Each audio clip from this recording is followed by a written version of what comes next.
Welcome to the deep dive. Today, we're going to unpack the bootstrap method. Right. It's a really interesting way to get a handle on uncertainty in your data, maybe without making, quite so many assumptions. Exactly. We've got some questions people often ask about it. Yeah, and our mission really is just to pull out the core ideas, make them clear, make them, well, useful for you. Let's do it. We want to cut through some of the jargon and show how it works, its strengths, and maybe where you need to be a bit careful. Okay, so let's dive right in then. What's the basic idea, the core concept? Think of it like this. You're creating lots of simulated data sets from your original data. Okay. You take your actual data points and you sample from them again and again, crucially, with replacement. With replacement, meaning you can pick the same data point more than once in a new sample. Precisely.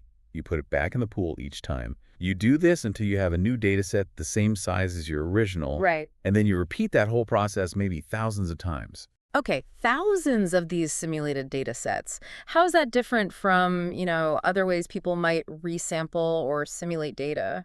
Well, a lot of traditional methods might assume your data follows a specific shape, like a bell curve. Right? Yeah, the normal distribution assumption. Exactly. And they generate data based on that theoretical shape. Mm. The Bootstrap's clever because it says, hey, my best guess for what the wider population looks like is my actual sample data. Ah, so it uses the data itself. Yes. It doesn't impose an external shape. It lets the data you have guide the simulation. Yeah. And often, surprisingly, this gives you a better picture of the uncertainty, especially when your data isn't perfectly textbook behaved. Which is pretty common in the real world, I guess. Very common. Okay, so we have these thousands of Bootstrap data sets. What do we do with them to understand uncertainty, like standard error? Right. So let's say you calculated the average, the mean of your original sample. Okay. Now you calculate that same statistic, the mean for each of your thousands of Bootstrap samples. So you get thousands of means. Yep. Thousands of means. Then you just look at how spread out those means are. Calculate their standard deviation. Ah, and the standard deviation of all those Bootstrap means. That's your Bootstrap estimate of the standard error for your original mean.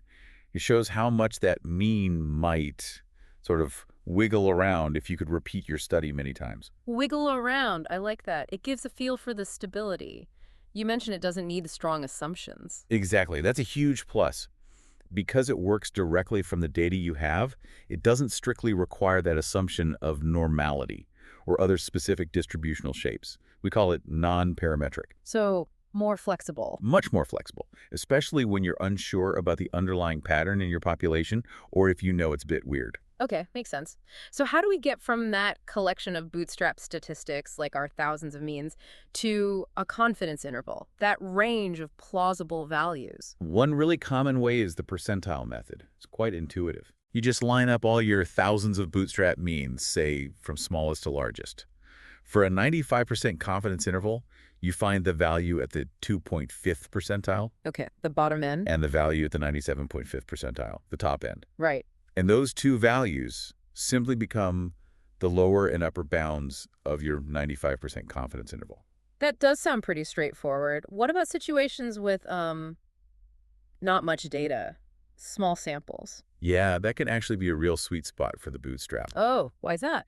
Because those traditional methods often rely on large sample sizes for their approximations to be accurate.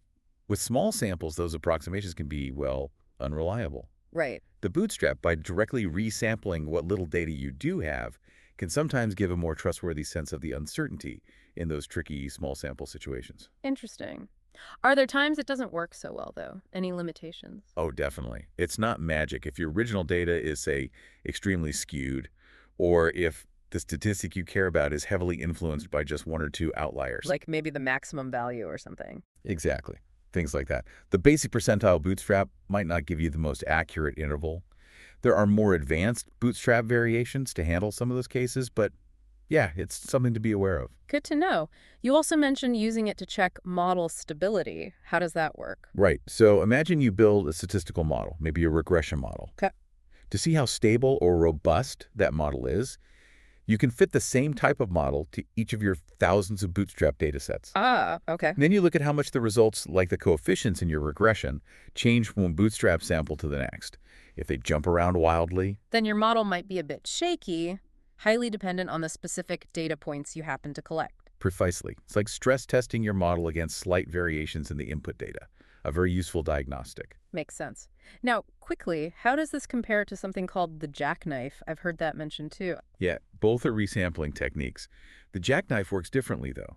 Instead of sampling with replacement, it creates new data sets by leaving out one original observation at a time. Ah, okay. So if you have n data points, you get n jackknife samples. Exactly. It's deterministic in that sense. Bootstrap uses random sampling with replacement. Both can estimate things like bias and variance, but Bootstrap is often favored for variance estimation and generally handles more complex statistics a bit better. Got it. And one last thing, hypothesis testing. Can Bootstrap help there? Yes, it can be adapted. The trick is to generate your Bootstrap samples in a way that reflects the null hypothesis being true. Okay. How? Well, it depends on the test, but you might say, shift your data so that the effect you're testing for is 0, then do the Bootstrap resampling. You then see if your original observed statistic looks extreme compared to the distribution you generated under that null scenario. Okay, interesting. So wrapping up, the big plus points of Bootstrap are. I'd say its flexibility is key. It works for many different statistics and situations. And that ability to get uncertainty estimates without needing those strict distributional assumptions. It's very practical. And the main cautions. Just be mindful with, as we said, highly skewed data or statistics, really sensitive to outliers. The basic methods might need tweaking there. This has been super clear. So a final thought for you listening. How might this idea, resampling your own data, rerunning your analysis, many times change how you think about the certainty of your findings? It forces you to confront the inherent variability, doesn't it? Really makes you consider how stable your conclusions are. Absolutely. It's about understanding the limits of what your data can tell you. A great point to end on. Thanks for taking this deep dive with us.